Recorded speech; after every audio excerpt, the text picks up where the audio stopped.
Saludos, su servidor quien te habla, José Dávila.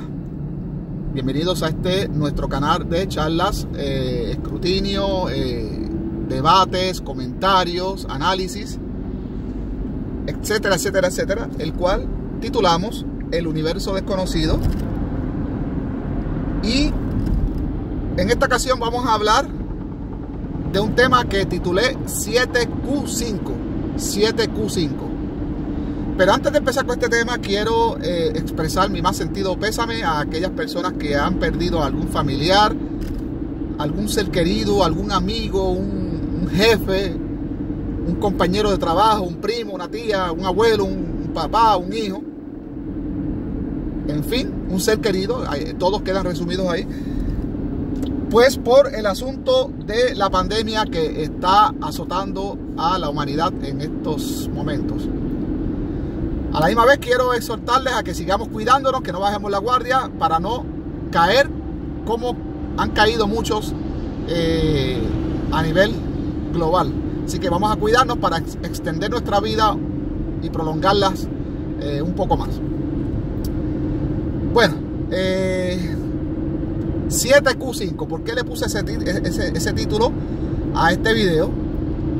Y para acercarnos al título, primero voy a explicar algo que es necesario conocer antes de explicar el título. En el siglo XX se dio a conocer unos hallazgos arqueológicos, los cuales, según la comunidad científica de Occidente, fueron considerados o el más o uno de los más importantes del siglo XX. Entonces estamos hablando de los hallazgos de los rollos del Mar Muerto. Si usted va a buscar algún tema referente a estos rollos, siempre los va a encontrar como los rollos del Mar Muerto. Estos rollos fueron encontrados en 11 cuevas en el área de Qumran. Ahora bien, ahora vamos a explicar el título. El 7, número 7, significa la séptima cueva de 11 cuevas. La séptima cueva de 11 cuevas. La Q, obviamente, pertenece a Qumran, una inicial de Qumran. Y 5 pertenece al papiro o fragmento de papiro número 5. Y esto es un fragmento entre más de 100, entre más de un centenar de fragmentos que fueron encontrados en esta cueva. Los demás fragmentos no nos interesan. Vamos a ocuparnos del fragmento número 5, que es el que vamos a hablar en este video. El fragmento 5 ha sido uno de los más debatidos, de los más estudiados. Podríamos decir de todo el material que se ha encontrado en el Mar Muerto. ¿Por qué ha sido estudiado a cabalidad este fragmento? Este fragmento ha sido muy estudiado porque podría cambiar la historia oficial académica que hay hasta el día de hoy en cuanto a lo que sabemos de, entre comillas, el Jesús histórico. Y digo entre comillas porque habemos un sector importante ya de la población, un sector estudioso, ya sea académicamente o aficionadamente, como este servidor, que descartamos que hubiese existido un Jesús histórico. Pero para la comunidad científica que admite que tiene la hipótesis de que de verdad existió un Jesús histórico, pues el debate que hay en cuanto a este fragmento pudiese cambiar la historia que hasta el momento la comunidad académica en cuanto a este tema pues ha declarado. Vamos a hablar un poquito más sobre eso. Mire, la parte académica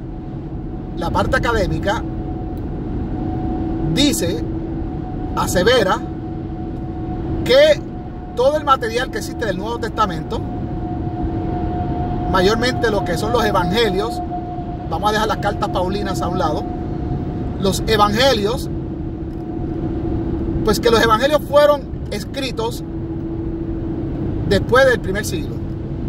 El de Marcos, ahí tratan de ponerlo como en el año 90, pero todo esto son hipótesis.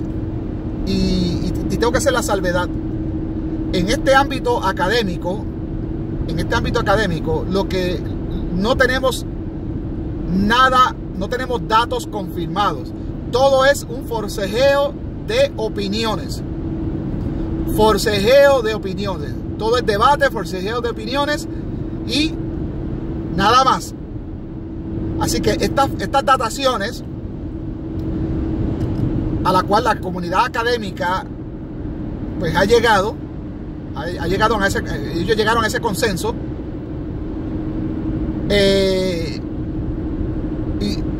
y cuando digo comunidad académica me refiero a las personas que piensan esto, porque hay una parte académica que se sale de este consenso y afirman de que los evangelios fueron escritos quizás entre el siglo III y el siglo IV. Yo, por el material que he estudiado, he visto las dos caras de la moneda, he estudiado la opinión y la evidencia donde los que opinan, porque todo es opiniones, los que opinan que los evangelios, principalmente el de Marcos, que fue escrito en el año 90, por ahí, pues he estudiado la evidencia de ese sector que opina eso. A mí no me convence y me parece hasta absurda. Me parece que es un insulto a mi inteligencia. Y entonces también he estudiado la opinión de los que piensan que se escribió entre el siglo III y el siglo IV, los argumentos de ambos lados y por qué llegan a esas conclusiones. Y para mí lo más plausible, lo más convincente, y yo cuando estudio la misma fuente, estudio toda la evidencia, llego a la misma conclusión, es que los evangelios fueron escritos entre alrededor del siglo III y el siglo IV. Toda la evidencia, todo mi razonamiento y todo lo que estudio me lleva a esa conclusión. Ahora bien, ¿por qué digo que este debate que hay sobre este fragmento de papiro que se numeró como el número 5 y ha creado un debate que podría cambiar la historia oficial hasta el momento? Es porque dentro de esta comunidad académica, que muchos son teólogos religiosos, son teólogos creyentes y que pertenecen al catolicismo, algunos que otros que el protestantismo, pero mayormente al catolicismo, pues bueno, de momento se me fue el hilo. Pero estos académicos que pertenecen al catolicismo están muy metidos en este tema. Son creyentes. Y cualquier análisis que ellos hagan de la evidencia la van a interpretar, la van a manipular y la van a tratar de acercar lo más posible a su creencia que ya está predeterminada en su cerebro. Y ese es precisamente el caso de este fragmento 7Q5. Usted lo puede buscar en internet de esta manera: 7Q5, los rollos del Mar Muerto. Ahora, este debate, quien lo abrió fue uno de estos académicos que era un papirólogo católico perteneciente a la orden jesuita. Que la orden jesuita, bueno, busquen la historia de los jesuitas desde que comenzó hasta lo que es hoy y sabrán la mafia que hay con eso. Pues este papirólogo, valga la redundancia, católico, perteneciente a la orden jesuita, con un historial, bueno, de docente, tiene su historial profesional, pero todo ese historial es atado al catolicismo. Todo ese historial es como creyente, porque tengo entendido, él murió en el 2001, nació en 1922, murió en el 2001. Tengo entendido que murió como un católico creyente y practicante. Así que todo su trabajo profesional siempre estuvo predeterminado y manipulado pues por la creencia católica apostólica romana. Entonces, ya diciendo esto, pues voy a comenzar explicando cómo es que se inicia este debate. En este fragmento solo hay unas pocas letras, me parece que eran entre 16 a 20 letras en griego. Son letras en griego, es un pedacito pequeño de 3.9 o 3,9, como se dice allá en Europa, centímetros, bien pequeñito. Lo que hay son unas letras que algunas bastante legibles, otras da problemas para identificarlas, y estas son las que crean la discordia académica. ¿Por qué? Porque estas letras que son ilegibles son las que crean un forcejeo de opiniones entre ambos bandos. Está el bando que quiere imponer de que ese fragmento pertenece a un canto, ¿verdad?, del Evangelio de Marcos. Y está el bando académico, el consenso completo, que niega eso y dice, no, eso no tiene que ver nada con Marcos. Todos esos documentos pertenecen al Antiguo Testamento y nada tiene que ver con el Nuevo Testamento. No hay nada del Nuevo Testamento en esos rollos. Ahora, este hombre que se llama José O. Callaghan, es el que estamos hablando, el catedrático y papirólogo español, católico, apostólico romano, jesuita, pues quiso probar que él tenía la razón, y obviamente a la iglesia le conviene combatir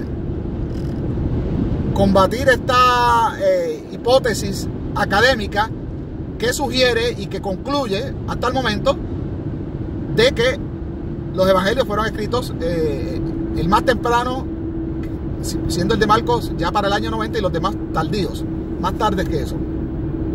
A la iglesia le conviene encontrar alguna evidencia, si no fabricarla, donde se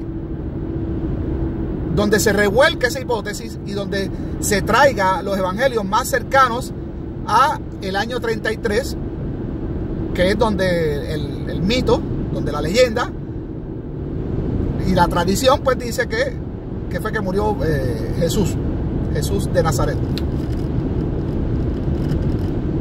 Si usted mira las fotografías de este papiro, están en internet.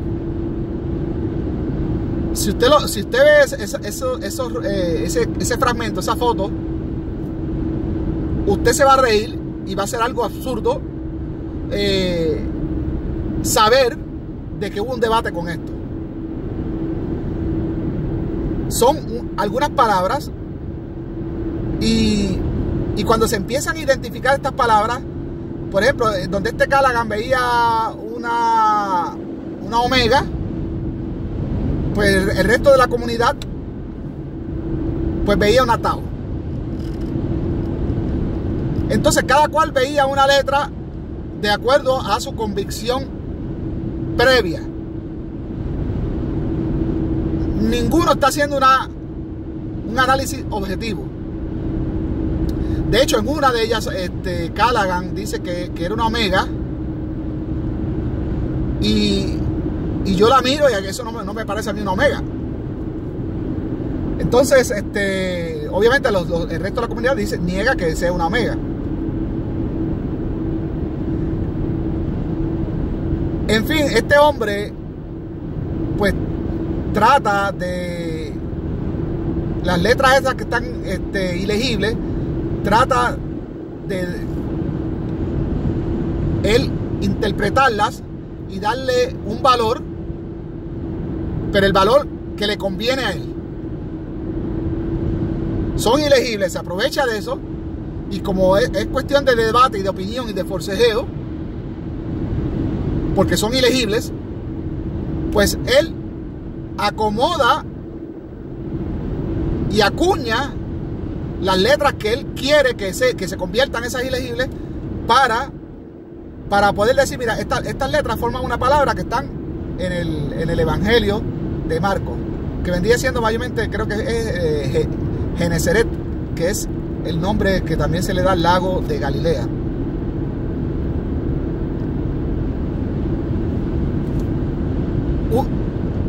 Una vez ya este papirólogo pues manipuló todas esas letras, se hicieron otras investigaciones de un bando y de otro, pues para probar cada cual su punto.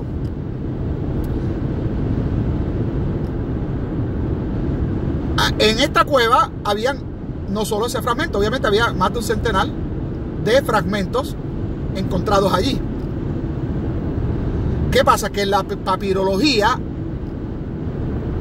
hay algo que creo que le llaman la huella digital de los papiros. Y es que como eso es un material orgánico, el papiro era hecho de una hoja, pues estas hojas tenían una fibra que son únicas, son como las huellas digitales, las huellas dactilares o huellas digitales de los seres humanos, son únicas en cada hoja y tienen un patrón único. Entonces, si tú lo rompes, aunque lo partas en pedazos y lo unes como un rompecabezas, ese patrón debe de ser consistente. Debe ser consistente. Entonces, ¿qué pasa? Que cuando se hacen estas pruebas, ese fragmento fue consistente con otros fragmentos encontrados en la cueva que no tienen que ver nada con el Evangelio de Marcos. Entonces ya ahí de plano se derrumba la hipótesis de este hombre José A. Callahan, que de hecho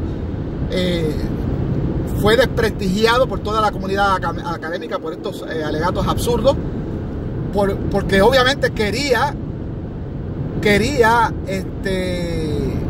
fabricar una evidencia que no existe, pero que a la iglesia le conviene.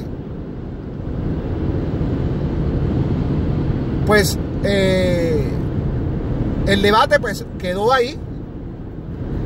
Tengo entendido que hay otra persona, otro académico ahora nuevo, que también de la misma línea de creyentes, que ha tratado de rescatar ese trabajo y decir, mira, José Callahan no estaba tan mal nada, su trabajo no fue descabellado nada, aquí se puede seguir investigando y ver.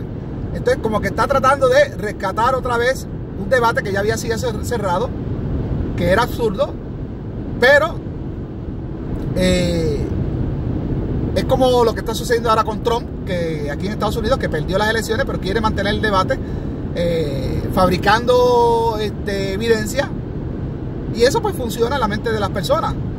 Hay personas que están presentes, que leen una noticia en el momento del debate, pero ya para el momento de la conclusión o están en otras cosas y nunca se entera de la conclusión final. Solo se acuerdan de que hubo un debate y nada más. Y de esto es lo que se aprovechan estas personas, en mantener el debate abierto para que las personas que se cruzan con el tema, ya sea en internet, por las noticias, por la televisión, que se crucen en el momento en el que el debate está establecido.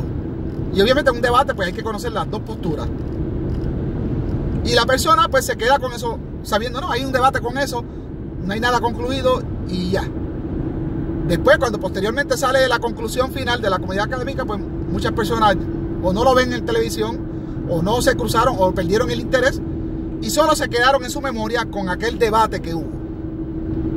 Esto es una de las intenciones de mantener un debate abierto, y más en un tema como este que es absurdo.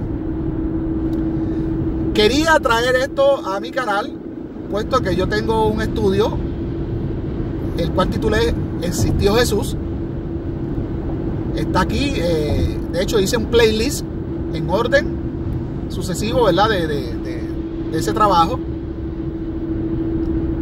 Y esta charla, o esto que le estoy hablando, pues quiero anexarlo, añadirlo a ese trabajo previo que había hecho, como parte de ese estudio, ¿no? Como parte de sumar más evidencia y que las personas pues, que vean esos videos, pues que sepan que hay un debate que hay que decirlo, está abierto todavía, estaba cerrado, pero ahora está abierto todavía, pero es un debate que no le veo ninguna posibilidad. El primer error y el primer problema para las personas inteligentes es la identificación de las letras. Eso es el primer paso del estudio de este fragmento, es identificar las letras ilegibles. Y lamentablemente y desafortunadamente, el método que se ha escogido para esto, sí se usó un poco de paleografía, pero lo que tuvo más peso es el forcejeo de opiniones. Las letras ilegibles de este fragmento han sido identificadas por un forcejeo de opiniones que creó un debate que nos dejó igual. Porque si uno dice que una letra es una tau y el otro dice que es una delta, una pigma, o qué sé yo, no me sé honestamente muy bien las letras completas del alfabeto griego, pero si uno me dice que es una letra y otro me dice que es otra, y yo veo la foto y no se me parece ni a una ni a otra, porque obviamente tú puedes ver la foto y buscar una foto completa del alfabeto griego, el alfabeto griego antiguo, y haces la comparación y te das cuenta que ni uno ni otro tiene la razón. Y si yo la identifico, si la logro comparar con alguna del alfabeto, también estaría emitiendo mi opinión. Entonces sería una tercera opinión, quizá una opinión que favoreciera a algunos de los dos bandos, quizá una opinión que no favorece a ninguno, sería una tercera opinión. Entonces volvemos a lo mismo. Estamos en el limbo, porque yo no puedo admitir algo como un dato o dar por sentado una información que está basada y que la conclusión a la que se llegó fue, valga la redundancia, basada en opiniones. Y en que esa opinión fue respaldada por una mayoría y que la otra fue derrotada, pues porque no tenía más personas que respaldaran esa opinión. Para mí, ese rollo o ese fragmento me deja igual. No lo puedo considerar ni como evidencia para traerlo al tema. La evidencia que pude ver y la conclusión que yo llego, y la voy a decir ahora aquí, por lo que vi de ese fragmento, por la metodología que se utilizó, por el debate que se creó, de una cosa estoy seguro: no tiene que ver nada con el Evangelio de Marcos. No tiene que ver nada con el Evangelio de Marcos. Entonces, es muy posible que sea un fragmento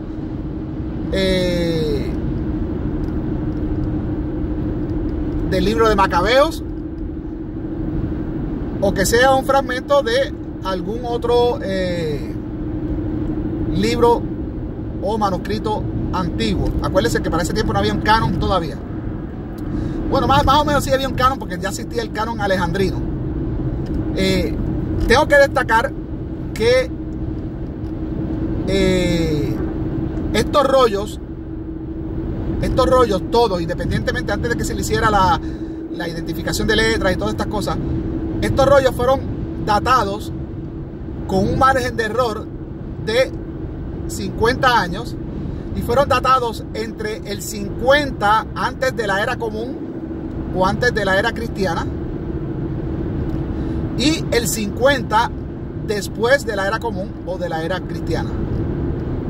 O sea que estos rollos están datados más o menos en esa época. Se conoce que estas cavernas, estas cuevas, fueron selladas de emergencia para el tiempo de Vespasiano y Tito, para el tiempo de esta guerra romana contra los judíos, donde se destruyó el templo. O sea que todo lo que se puso ahí se selló antes del año 70. Y es por eso que a este señor, José Callaghan, actuando en pro de los intereses de su creencia y del catolicismo, le convenía decir que ese era un fragmento del Evangelio de Marcos, porque entonces había que replantear todas las hipótesis que hay hasta el momento, donde se concluye parcialmente, porque esto de la historia es científico y esto se puede cambiar, y eso es lo que quería hacer este Callaghan, cambiarlo. Pero para cambiarlo se hace falta evidencia contundente, más allá de la duda, no esta porquería que nos trae este hombre. Pero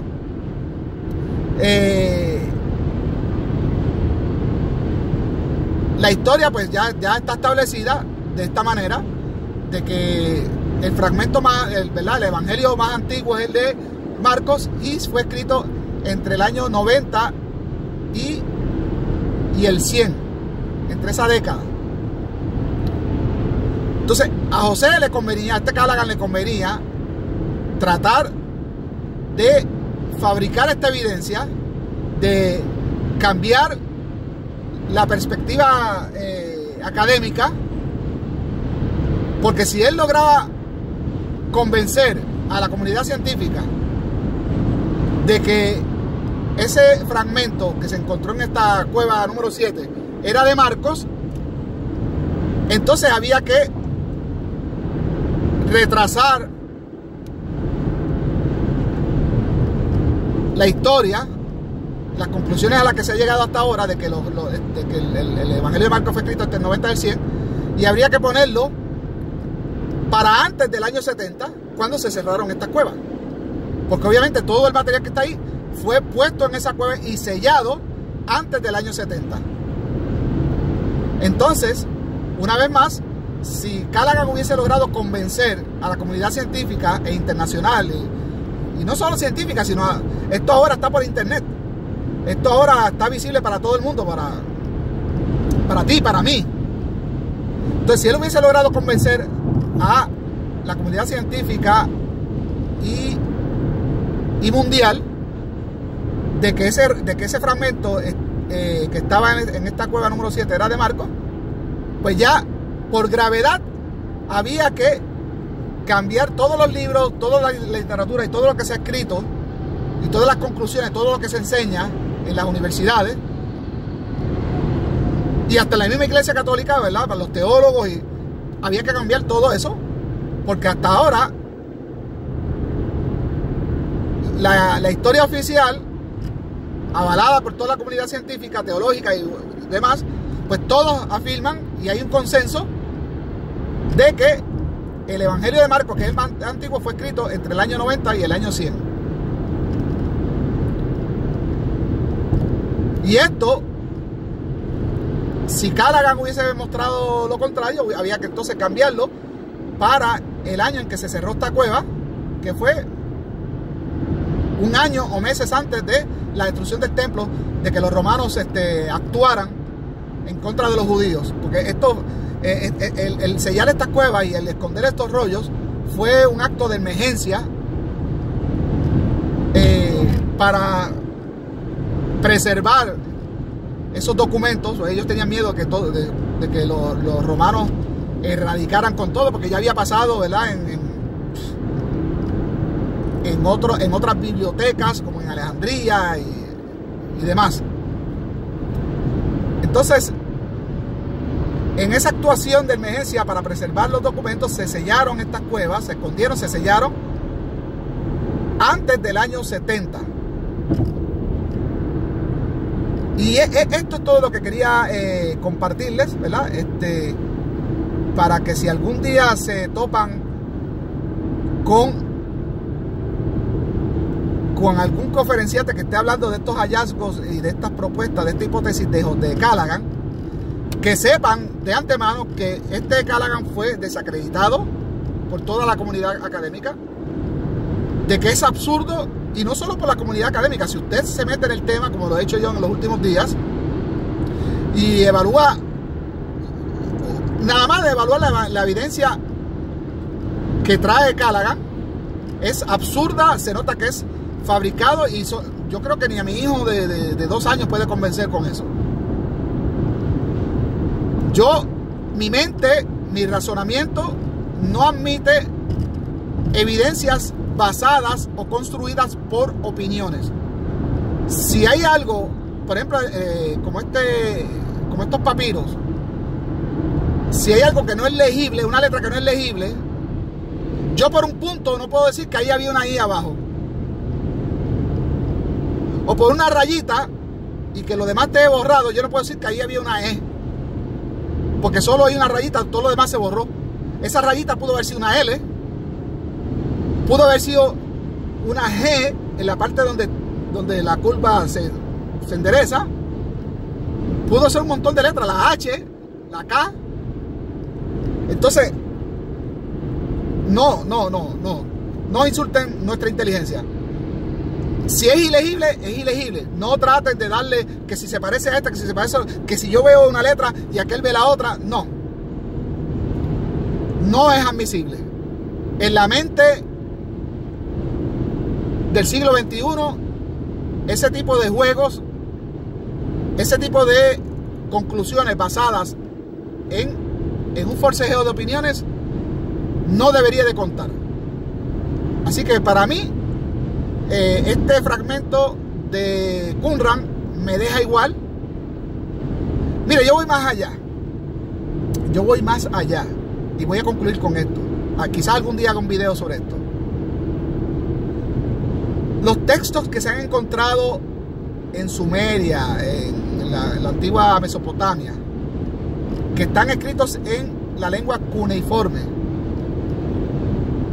que era una lengua que nadie sabía lo que quería decir, hasta que una persona por ahí lo descifró. No insulten mi inteligencia. Para mí, todo eso que dice ahí, según esta supuesta persona que descifró esto, para mí eso no tiene ningún valor. Esa persona se está inventando eso y no sé cómo la comunidad científica ha aceptado eso, pero yo no me como eso. Para mí, todas esas tablillas de arcilla que se han encontrado en escritura cuneiforme siguen siendo desconocidos lo que dice ahí. Y fácil sería yo inventarme, ok, esto aquí que parece una V, para mí es una P, este símbolo aquí, y vengo y construyo toda una epopeya basándome en letras que yo me inventé. Y entonces no me convence eso. Mi mente no acepta eso. Si la mente usted lo acepta, pues allá usted. Mi mente no acepta eso. Es más, yo me atrevo a apostar que yo cojo un ladrillo, hago un ladrillo de arcilla y pego a hacer unos grabados con unos símbolos que yo mismo me invento. Voy y los deposito allá en Mesopotamia y que se los den a ese tipo que descifró eso, y el tipo le va a poner letras que no corresponden al invento que yo hice. A lo mejor yo me inventé los símbolos y ni siquiera yo mismo le di un significado. Simplemente hago unos símbolos ahí locos, los pongo ahí y me atrevo a apostar. Eso sería como un experimento de placebo. Me atrevo a apostar que se le dan a ese tipo y él le va a dar un significado. No me explico por qué no le han dado un placebo a ese tipo, por qué no se han hecho más experimentos para desenmascarar esto. Por eso yo, todo lo que se ha llegado a conclusiones basado en esta escritura cuneiforme, como la epopeya de Gilgamesh, me parece que, y otras, toda la leyenda, ¿verdad?, del dios Inki, los Anunnaki, todas esas cosas que son extraídas de esas tablillas que fueron escritas en cuneiforme, yo no creo eso. Para mí eso fue no me acuerdo ni el nombre de quién fue el que descifró esto. Búsquelo usted en internet, le doy esa asignación. Pero yo no me como esto. Es más, lo de los ¿cómo podríamos decir? Estos símbolos egipcios, se me olvidó ahora los jeroglíficos. Los jeroglíficos del egipcio fueron descifrados por la piedra esta que se conoce como Rosetta, que fue una piedra que fue encontrada en Alejandría, que fue la capital que hizo Alejandro Magno. Ahí había una escritura, un mensaje que estaba escrito en ambos lenguajes, en griego y en jeroglíficos egipcios. Y gracias a eso, pues se pudo saber qué significaba cada jeroglífico, y a partir de ahí pues se ha podido decodificar todo lo que se encuentra en jeroglíficos. Aunque a mi parecer tengo entendido que no todos los jeroglíficos están expuestos en la piedra Rosetta, así que esos jeroglíficos que faltan en la piedra Rosetta, no sé cómo ellos le dieron un significado después, pero al menos te puedo admitir que se hayan descifrado los jeroglíficos por este método de la piedra Rosetta, porque estaba escrito en ambos lenguajes, y ahí yo te puedo admitir eso. Pero que yo sepa, no pasó lo mismo con estas escrituras que se encontraron en la antigua Sumeria, en la antigua Babilonia, que fueron escritas en cuneiforme. No existe ninguna piedra en común con otro lenguaje que se pudiera... todo esto fue basado en un supuesto experto. Para tú ser experto tienes que conocer la fuente, tienes que conocer. Entonces, si me equivoco, me lo hacen saber. Si me equivoco, me lo hacen saber. Si es que no ha llegado aún todavía ya. Pero hasta lo que yo recuerdo, lo que he estudiado del tema, lo que he leído del tema, no hay ninguna escritura en común, como pasó con los egipcios, con la piedra esta Rosetta Stone, como le llaman en inglés.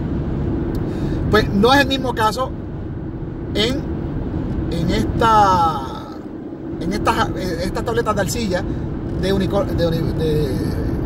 escritas en cuneiforme. No existe una piedra en común con otro lenguaje. O sea que esto fue descifrado por la mente de un supuesto experto, y eso hay que cuestionarlo. Yo me lo cuestiono y no lo admito hasta que me tienen que convencer con algo más. No me convence. No sé usted, piénselo usted. Dígame si usted está conmigo, si piensa que tengo razón en ser escéptico a aceptar esas traducciones. Pero yo, mientras no vea un método más claro, que se haya utilizado alguna piedra en común, como pasó con los jeroglíficos